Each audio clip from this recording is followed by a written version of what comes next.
Hey, if you want to factory data reset your Samsung S24 FE, first of all, you will have to open settings. Now scroll all the way down.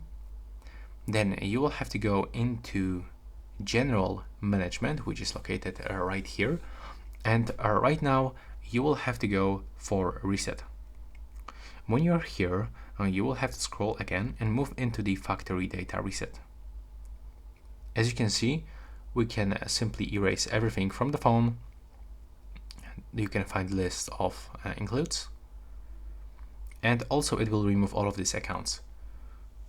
It will not delete accounts, it will actually remove them from this phone, so you will be able still to log into them on another device or on your PC.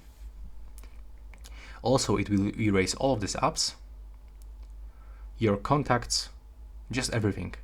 So you will have to click reset, then you will have to input your screen lock. And now if you are sure that you really want to do this, click delete all. Then the process will start. Sometimes you will have to charge your phone above, I believe, 30 or 40% of the battery, or simply put it on the charger. And then after the reset will be complete, you will be welcome with the first setup screen. So that's how actually this reset works on the Samsung S24 FE. Thanks for watching.